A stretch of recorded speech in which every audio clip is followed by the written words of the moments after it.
So now let's move to our orientation. I can do it really, you may say fast, I can rush through it, but thank you. I know the 7th, 8th grade parents who want to get out of here. That's great.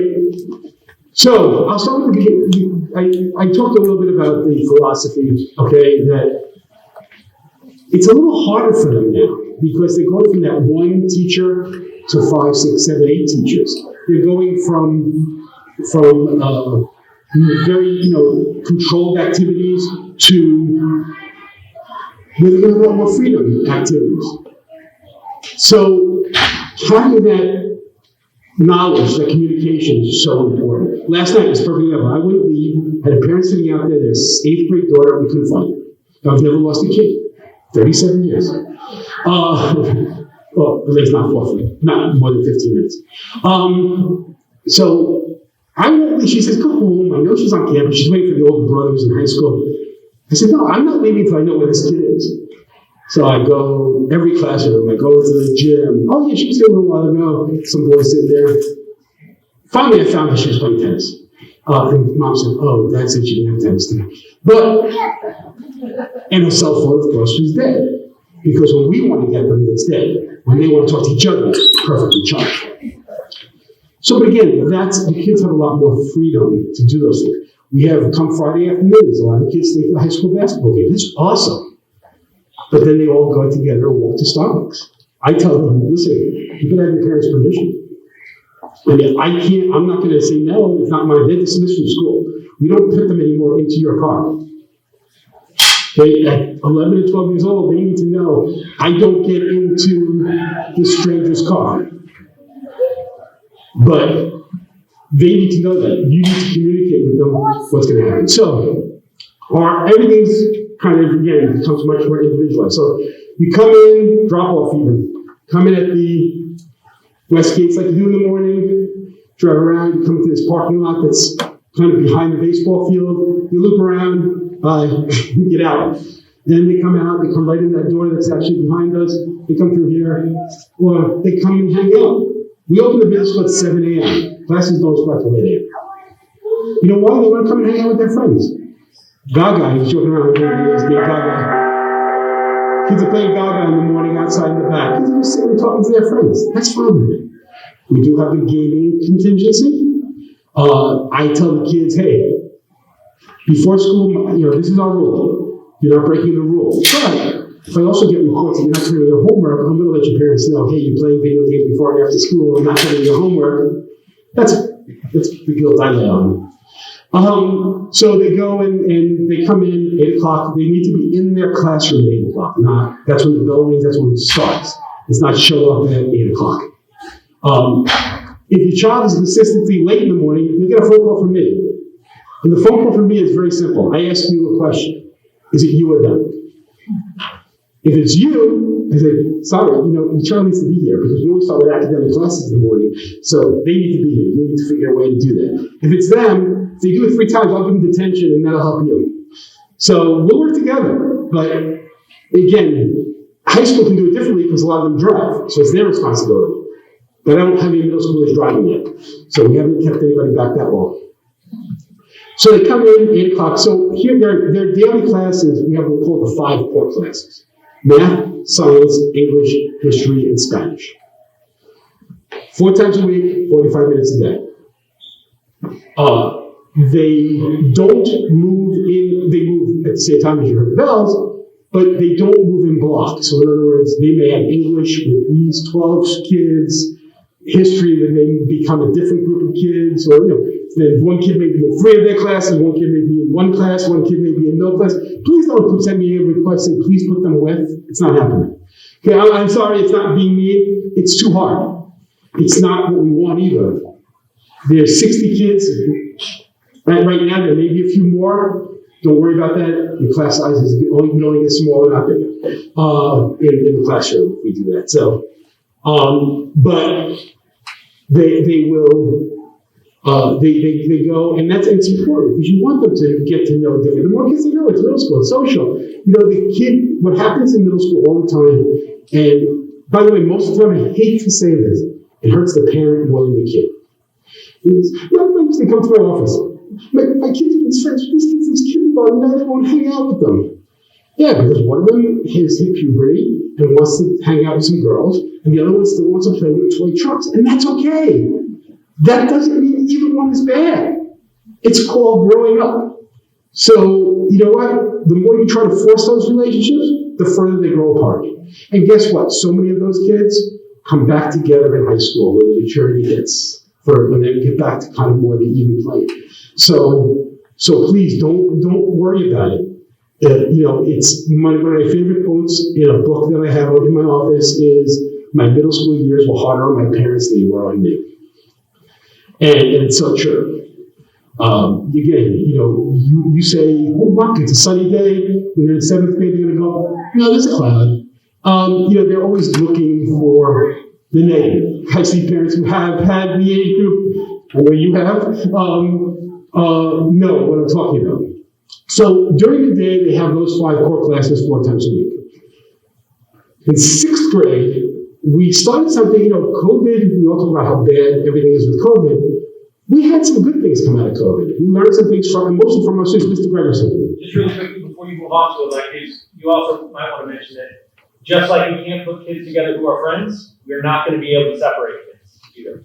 So that has been a request historically in the lower school. We try to teach kids who have difficult times together in separate classes. You can't do that when you've got 8 periods a day rotating around, and this is the time when they need to learn how to get along. Exactly. You need to point that out because inevitably someone makes a request.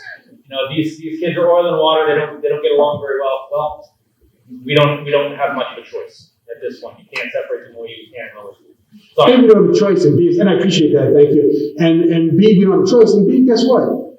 It's part of it. That happens, and I always tell the kid, guess what? I really get along with most of my faculty, most people I work on this campus with. Do I love everybody? Probably not. But it's okay, but guess what? I have to be professional as an adult. You guys have to be student professional. And that means cordial. You don't have to go and say, hey, I'm having a birthday party this weekend. I need to come, but you have to be cordial. And we talk about that a lot. So thank you, Mr. Gregerson.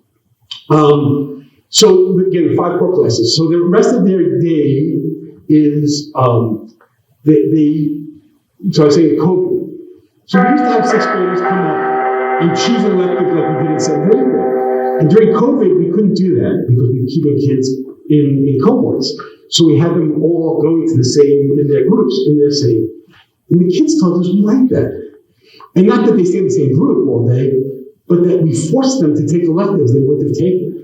And you know how many kids now who, I saw one mother just left, the kid, was like, thought theater was dumb. Now he's in every production. We have kids who've never touched an instrument before. Now that we force them to touch an instrument, outside of the recorder, that they're going, wow, I want to continue in the instrument. So all 6th graders will take a rotation of music, theater, art, and right now it's a class called Life. It's been that way. It's been that way for a long time. Miss Hilson's been here 23, 24 years. Everybody loves Miss Hilson. As you walk out, if you walk out that way, you'll see on the lockers, you'll see quotes that are put up there, motivational quotes, everything. Her class does that, puts it around lockers, that life class. I see again parents shaking their head as kids went through that. It's just positive. One of the things she does that makes me feel horrible, because it makes me feel so old, is that she actually will watch some like Leave It to Beaver or make, those shows that were still black and white, and then have the kids talk about how families from then changed to families now. I think that's a really, really cool thing, and it's a positive way, not in a negative way. So it's again, she does a great job. So that's their 4 rotation. Then we have, so that's how they all have a study hall. In 7th and 8th grade, they have an option for a study hall. In 6th grade, we make them take it. Well, we want them to get used to the homework. It's different. A lot of times in the classroom, everything's told to you in one room. Now you've got 5 different classes or 4 different classes that day that you have homework for. You need to know how to organize that. And by the way, please, I say it's almost, I do say it's a good joke. You're welcome to come to me. I'll give you any advice and help you with anything. But if you're going to walk in my office and say, I got an 11-year-old boy and he's so unorganized, you've just defined them all. So there's very few who are, wow, my 6th grade boy he's got it. There's 6th grade boys. I still do if I can get back east. Summer camps, I haven't done it in a few years, but I used to be able to follow my boys. I used to have 5th and 6th grade boys. I could find them anywhere in camp just by following. There's the baseball mitt, there's the shirt. Oh, they're down at the lake. So, and then we all go back down the lake to get all the towels they left there. So I understand that. Again, I've been doing this for a long time, so there's not a lot that shocks me anymore, except for some of the things on the internet. So they have that study hall. There's one class every year that really is the class that changes. And I say, wait a minute, you don't take new classes every year? No, they're going to take math every year. It's a different type of math. They're going to take math. They're going to take science every year, but it's a different type of science. There we go. But the one class that changes every year, in 6th grade, they're going to have a year of technology. And a lot of that is what we call digital citizenship. Because again, we actually have to also teach them these are the right things to do. And a lot of it is coding. Kids, coding is great for the kids. First of all, again, joking about the 6th grade boys, I hope you guys know I'm being stereotypical. But while their minds being a little less mature than girls, this is science, not Mr. Siegel's opinion, while we say that it's that transition of thinking from concrete thinkers to more abstract thinkers, and you ask, an 8th grade boy even now, or an 8th grade girl especially, compare and contrast this. Oh, they got it. That's a 6th grade boy, and they go, can't we just memorize the list? Because they don't want it, because you got to think it out. And some of them aren't there yet. And so, but it's amazing if they have to think out the coding. And they do it even through Minecraft. They're doing stuff, they're actually doing some robotics in that class through Minecraft. It's really cool stuff that Mrs. Slominski is doing. But it's training that brain to think. So we do a lot of that in there. They all know, listen, we don't have to go back and go, how do you turn on the computer anymore? They all got that. But I tell you, for high school and college, they don't know how to do spreadsheets. They don't know how to do graphs. They don't know how to do a lot of those things. And Mrs. Slominski teaches all those things to them. Just so you know, the progression of that is, that's really the only class that changes from 6th, 7th to 8th grade. 7th grade, that becomes health and wellness for a year. Again, girls being physically ahead of boys. Puberty will usually hit sometime 5th, 6th grade now. By 7th grade, most of the girls there. By 7th grade, most of the boys have started. So that's why health and wellness is perfect in 7th grade. Again, it's not just, kids don't go, oh, it's sex education. Sex education is one unit in like April. Okay, they've talked about everything from the internet stuff to how they've done a lot on nutrition, and our kids are experts on nutrition and things. So there's a lot. It's not just the kids think health, sex, one unit, and then in 8th grade it becomes Latin. Latin. So in 8th grade, our kids are taking 2 languages, and it's been going actually very well. We've been doing that since the beginning of school, but I think we've improved our Latin program immensely by getting much more into more modern uses than if anybody took Latin. Nobody here is as old as I am. Took Latin, what we call the Jenny method, or it was better known as the drill and kill method. A lot of us learn math that way too, the drill and kill method. We don't do that anymore. So the kids are really appreciating, I think, their use of it. If you go by Dr. Harvey's room, you'll see there are posters all over the place with everything from Spock to Nuremberg on the wall in Latin, all done by the kids. Really fun stuff. They also all get to participate in the JCL, which is the Junior Classic League. A lot of them go to competitions. They play Quidditch, which I've never seen Harry Potter movies, so I can tell you. But they seem to really enjoy it.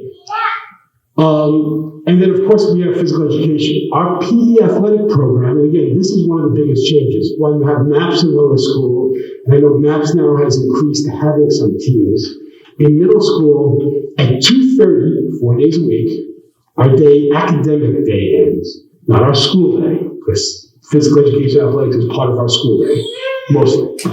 2:30, they all go to either athletics or PE. We don't cut kids, so this year we have 5 volleyball teams. We level them off. We have, right now, we have a bunch of basketball teams playing, flag football. We have 3 flag football teams this year. And a lot of the games I will tell you are on Saturdays. But again, a lot of you who are spending your time running to outside rec leagues, you forget that now because it comes to school leagues. So it's actually events. So at 2:30 to go. If you're on a team, you practice till about 3:45, 4 o'clock. If you're not on a team, you do PE from 2:30 to 3:15, and you go. So this way, by 4 o'clock, you've had your physical education, you've had your practices. So if that's the level that you're happy with your child, playing 4 times a week and playing games on Saturday, great. You don't have to run them to league practice at 7 o'clock at night. By the way, a lot of those clubs we're actually going to bring on campus too now, so we have some options for them to even continue on and do them here. And that's their day, except for, so we built in, people say, so if you saw in the back of the room, you can see Sekhmet and Horus and Sobek and Kunum, Toth, Anubis. Those are all, anybody know what they are? Egyptian gods. Are you serious? Wait, yeah, I had an answer. Those are Egyptian gods. We have a house thing, so everybody gets assigned to an advisory. 10 sixth graders are advisory, 10 seventh graders. And so there are no more than 10 kids in advisory, and they get together with their teachers, and you take those 10 kids, sixth graders, and you put them with 10 seventh graders and 10 eighth graders, and they become a house. So, and then we do fun things. So a good example was Tuesday, we had, I don't know if how many of you know what the basketball game called Knockout is, but we had an 8th grade boys, 8th grade girls. We had a tournament, each age group, each gender, and then we took the 2 finalists and put them all together, and everybody said, oh, these 8th grade boys, we have actually a pretty good 8th grade boys basketball team. They're going to just walk away, and the 2 8th grade boys are going to win, and it was a 6th grade boy who won, and the 7th grade girl who came in second, which is great. Everybody was so excited about that. So it was great. So we do activities like that, fun activities. Before the holiday, we built graham cracker houses. Gingerbread's really expensive. But we had graham cracker houses, and it was 5 kids at a time. 5 kids together, and they could enter them in different categories. And again, by the way, this isn't coming out of the kids' math. It's not coming out of their history. This is scheduled in their schedule. So we don't say, Sergeant Taylor, Officer Taylor, and Agent Kemp was doing their activity time on Monday. We try to have assemblies once a week. When assemblies aren't always speakers, we love when our middle school band plays for their classmates. When the theater class does a scene for their classmates. By the way, if I go to your students and say, would you rather play for your parents or your peers? What do you think they're going to say? Parents. You're going to love them no matter what they do. If they mess up, they're worried about what their friends are going to say. Seriously, they're much more nervous about playing for their peers and performing in front of their peers than they are in front of their parents. Because if your son or daughter hits the first flat note, you're going to say, you were wonderful today. And their parents go, that sounded, their friends going to say, did you do something wrong? And again, they're not being mean, that's their age. So those are what we do during the day. We even have a family opportunity now that's brought the whole school together. We have bell points that brings the whole school together. But very seldom does it into any academic time. We'll put those into our activity periods. Or even if we move around a little bit, our activity periods to fit in for the whole school, it doesn't come out of academic time. That's our day. Homework. Yes, they have homework. If you do some of the things that Officer Taylor said, your child's homework won't take that long. If you let them go to their room, you're going to call me up and go, their homework took 4 hours. Okay? And I loved, and I'm sorry, to tell stories, but my daughter was in 8th grade here. I had a dad come to me, and he was mad. My child stayed up till midnight every night doing the homework. I know his son, he was very bright. I know my daughter, and I know how my daughter melted at 10 o'clock at night. She was never up late. She played 3 sports here. She was in productions. Why? She's not spending till anywhere near. So I brought him in with his parents, and we said, let's go class by class. And he was very honest. And he said, this was 8th grade. I said, well, that's a maximum of 2 hours. And you had study hall for 45 minutes. So why are you staying up till midnight? He goes, well, I come downstairs at midnight and told my dad I just finished my homework. And he got mad. I said, did you tell him what you did from 8 o'clock till midnight? No. How long were you online? Well, I was online for about an hour and a half. So what I'm saying is they have lots of distraction in their room, on the internet and everything else. I've read, having college-age students, I've read several studies. A lot of students who have dropped out of college prior to COVID actually has driven, just like it's driving people out of the workforce, it's driving kids away from college. But a lot of kids who drop out of college blame the internet. Because I remember my days, okay, I got a big test tomorrow, you go to the library, say I need 2 hours to get ready for this test. Those same kids now going, I need 4 hours. 2 hours to study and 2 hours to answer all my social media. And if you sit down with a teenager, and I don't know about 5th grade yet, I haven't, sit down with a teenager and you let them have their phone on, you'll hear, and it's on volume, you'll hear constantly while they're doing the homework. I did this actually, this happened with my daughter, ding, ding, ding, and it's all the text coming through. And do you really think a 12, 13, 14, 15, 16-year-old can sit there and not go, who's texting me? They can't. So it takes this homework. I'm not going to say it doesn't take 2 hours. It's not 2 hours. I'm not going to lie. In 8th grade, about an hour in 6th grade, about an hour and a half in 7th grade, up to 2 hours in 8th grade. By 8th grade, they're usually more efficient, so a lot of them get it done very quickly. But the distraction is going to make it 4 or 5 hours, and it's going to drive you crazy. And so one of the things that, as I told you, next Wednesday, we're having a meeting is, we're going to be much more communicative to tell parents, this is when your child needs a computer for. So, I have kids, because kids will say to you, well, you have to have my computer out, it's my homework. Maybe they only have 1 out of their 4 assignments that they actually need the computer. They don't need a computer for math. All our math is in a book. So, but listen, they're manipulating you, and you're going, oh, I can't hurt their schooling. Anyway, so we're trying to do our best. We're also actually, hopefully by the end of this week, coming out, we've been asked by parents, at least in 6th grade, to come out with all the websites that they have to access. That's going to be on the library page of the school. We have some parents who are choosing to say, okay, everything else you have filters to black out. Now, of course, again, as officers tell us, they're smart. They're going to find ways to get around it eventually. But I always tell them there's a different message when they do that. I mean, there's one thing of trying not to do your homework, trying to do other things. There's another thing about lying. So I have a policy in the middle school. 2 kids come to my office, they got in trouble. Whatever they did, even if it's fairly minor, punishment is a detention, let's say. One child says, I did this, I'm sorry. You got detention. The child lies about it, I find out, say, you've got 2 detentions. Because one's for whatever you did, the other one's for lying. Because how do I have an honest conversation? Because I'm not, while I'm loud and big, I'm not a big yeller. I do raise my voice, but that's natural from New York. That's how we talk. But I want to have honest conversations with the kids. And I tell them, I can't have that conversation with you if the first thing it's going to be is a lie. So if you want my respect, you got to respect me and tell me the truth. I said, I'm not allowed to beat you, so what's the worst thing I can do to you? Call your parents? Okay. Suspend you? Expelling is the worst thing I could do, and I can't do that without his permission. But we would talk it through, and thank God I've had to do that very few times in my career at the Meadows School. And by the way, just so you know, it's 23 years here, 37 altogether. Thank you. And by the way, for those who don't know, it wasn't 23 years straight. I started here 33 years ago. I was actually the school, when I came here, the building Mr. Gregerson's offices, that was the middle and upper school. If you walk down the quad towards the circle from here and look at the glass windows and look above it, you're going to see an old, and when your kids come up next week, I actually take them on a tour. When I walk them down to the lower school, at the end of the day, the original scoreboard is still up there. I was the athletic director at the time, so I said, how was it? Where the CFA was the football field. All that was here was that building, and that was the middle and upper school, and the lower school.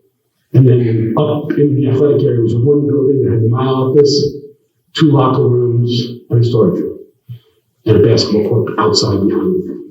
So this place has changed greatly in those years, and for the better. And as we're getting more and more into the modern age of everything, stay encouraged for what kids are, how kids are doing today. Mr. Gray said, what did I leave out?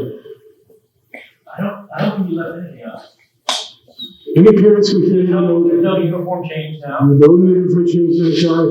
Girls don't do jumpers in the middle school. Oh yeah, I'm sorry, yeah, but no middle school changes, yes. And by the way, we get them shirts, house shirts, t-shirts, that's they can wear them on house days. They get spirit shirts on Fridays. I see Miss Smith, but I maybe anticipate what she's saying. So this spring, Miss Smith, hi Miss Smith, who's our registrar, and she actually runs the middle school. I work for her. I have Miss Smith and Miss Munson at the front desk, and I work for them, and they'll tell you that too.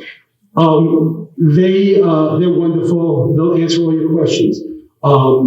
This spring, she'll go down to lower school sometime after. It probably won't be until about March, but your kids will hear about it tomorrow, next week, when they're coming up. They really only have two things they need to tell. One will be what instrument they want to play. So you can start that, even though they may not play till the fourth quarter, they need that instrument. Sorry, whether they want to be in band or orchestra.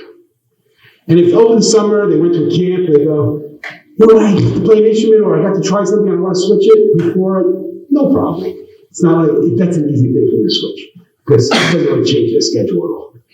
The other thing that they need to let us know is what sports. And again, they go to camp this summer, and the first time they play volleyball or football, they say, oh, I want to do that camp, but I signed up for cross country. No problem. The reason why we ask the question is because 5 volleyball teams. We have to hire coaches, and we can't wait until then. So we want to make sure we have a round number so I can tell the athletic department, hey, we have 50 girls playing volleyball this year. You're going to need to be able to have enough coaches. It's not that we hold everybody to that number. Is there an opportunity to email out a list of opportunities that they can choose from? You will actually get the entire course booklet, shows all the courses. You'll get that before you have to make any of those decisions. We send that out every year. Thank you. Good question. Do you anticipate things like Cali? I'm sorry? Do you anticipate like a Cali field trip this year? Yes. I mean, so we are in the process of reevaluating. We went to Washington, D.C. with the 8th graders this year. We're reevaluating that. And again, I want to be really clear. I'm going to say this in front of Mr. Gregerson. He has not asked us to reevaluate it. It's very expensive, but that's not why we're reevaluating. My teachers came to me and said, is what the kids got out of it worth? Is there a better use? Could we do something better that's not using, but I want to be clear, he has not asked us. I went to him and my teachers came to me. So we're actually looking at a really neat California with the Museum of Tolerance and Getty and some other things for the 8th grade. 7th grade, we still have plans to go to Cali. 6th grade doesn't go on a trip. Hasn't done that since I've been back at the school. Any other questions? You know, I know everybody says this, every administrator, every office person, everybody else says, my door is always open. Literally, I think Ms. Smith will tell you, my door is always open. It's actually, you know, she tries to be my guard dog sometimes because I'll be in the middle of meetings if I keep my door open. And people just walk down because we do have a very, and again, I want to be really clear, this is not, and I know it's changed over the last couple of years. Sometimes people think I'm criticizing. It's the age difference. Okay, so you want to walk in and say, my kid's out, and they have their books in their lockers. Miss Munson or Miss Smith would say, do you know the combination? Okay, and I'll tell you why, because by 7th grade, I don't need to tell you not to hang around with your kid. They're going to tell you. And I don't mean to be funny, but they are. And I always say, by the way, here's some advice, just to do this sometimes. Driving to school, and your 7th grader says, or 8th grader, or 6th grader, you ask them a question, they mean to you. They just answer you very rudely. Drop them off. Park your car. Wait like 15 minutes. Go down and be with all their friends by their locker. Don't say a word. Go over, give them a big hug and a kiss. Don't say a word and just walk away. They will get in the car and go, you embarrass me. Don't talk to me like that in the morning. It works. My oldest daughter, we call her, still to this day, we call her the sloth. She just moves slowly. Every morning, my younger daughter and I were at the car waiting, and she would always be the last one in the car. One day she had a party in middle school. sitting on the couch watching a sporting event. You said you'd take me to the party. Yeah, I will. I just sat there. I'm going to be late. I know. Well, I'm watching this. It'll be a few minutes. And I kept going. About 20 minutes later, I got up. She's so mad. And I go, get in the car. She goes, I can't believe you're making me late. I go, now you know how it feels. Because we can yell at them. I will tell you, if you yell at your child for more than about 30 seconds, you have now become the teacher from Charlie Brown. If you don't know what that is, it's always wah, wah, wah, wah, wah. That's always portrayed in Charlie Brown. They turn you off. If you can't make your point in about 30 seconds, all you do is get your anger out. They're not hearing you anymore. And it's same thing for me, at school. And then what Officer Taylor said is, I want to affirm that too. When they're younger, it's a little different. I've run schools and everything for a long time. When my children were in middle school, I knew nothing to my two children. I could say anything. I had friends, other parents talked to them. Oh, yeah, But I could talk to all their friends, and their parents said, "Did you talk to them?" And they listen to me. It's not because they don't love you, they don't care. It's part of how they grow up. So understand, again, in their hearts and everything, they can always love you. But, and I always say to parents, we have to understand their age. We don't have to accept it all.